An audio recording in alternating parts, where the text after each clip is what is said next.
یا اسی طرح اس شخص کو نہیں دیکھا جسے ایک گاؤں میں جو اپنی چھتوں پر گرا پڑا تھا اتفاق گزر ہوا تو اس نے کہا کہ اللہ اس کے باشندوں کو مرنے کے بعد کیوں کر زندہ کرے گا؟ تو اللہ نے اس کی روح قبض کر لی اور 100 برس تک اس کو مردہ رکھا، پھر اس کو جلا اٹھایا اور پوچھا تم کتنا عرصہ مرے رہے ہو؟ اس نے جواب دیا کہ 1 دن یا اس سے بھی کم۔ اللہ نے فرمایا نہیں بلکہ 100 برس مرے رہے ہو، اور اپنے کھانے پینے کی چیزوں کو دیکھو کہ اتنی مدت میں مطلق سڑی بسی نہیں، اور اپنے گدھے کو بھی دیکھو جو مرا پڑا ہے۔ غرض ان باتوں سے یہ ہے کہ ہم تم کو لوگوں کے لیے اپنی قدرت کی نشانی بنائی، اور ہاں گدھے کی ہڈیوں کو دیکھو کہ ہم ان کو کیوں کر جوڑ دیتے اور ان پر کس طرح گوشت پوست چڑھائے دیتے ہیں۔ جب یہ واقعات اس کے مشاہدے میں آئے تو بول اٹھا کہ میں یقین کرتا ہوں کہ اللہ ہر چیز پر قادر ہے۔ اور جب ابراہیم نے اللہ سے کہا کہ اے پروردگار مجھے دکھا کہ تو مردوں کو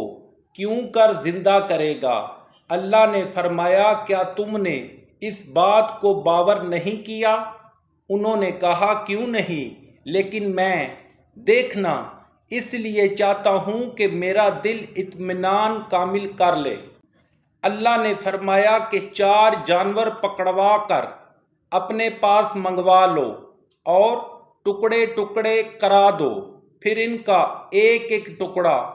ہر ایک پہاڑ پر رکھ دو، پھر ان کو بلاؤ تو وہ تمہارے پاس دوڑتے چلے آئیں گے، اور جان رکھو کہ اللہ غالب اور صاحب حکمت ہے۔ جو لوگ اپنا مال اللہ کی راہ میں خرچ کرتے ہیں ان کے مال کی مثال اس دانے کی سی ہے جس سے 7 بالیں اگیں اور ہر ایک بال میں 100 دانے ہوں، اور اللہ جس کے مال کو چاہتا ہے زیادہ کرتا ہے، وہ بڑی کوشش والا اور سب کچھ جاننے والا ہے۔ جو لوگ اپنا مال اللہ کے راستے میں صرف کرتے ہیں پھر اس کے بعد نہ اس خرچ کا کسی پر احسان رکھتے ہیں اور نہ کسی کو تکلیف دیتے ہیں، ان کا صلہ ان کے پروردگار کے پاس تیار ہے، اور قیامت کے روز نہ ان کو کچھ خوف ہوگا اور نہ وہ غمگین ہوں گے۔ جس خیرات دینے کے بعد لینے والے کو ایذا دی جائے اس سے تو نرم بات کہہ دینی اور اس کی بے ادبی سے درگزر کرنا بہتر ہے، اور اللہ بے پرواہ اور بردبار ہے۔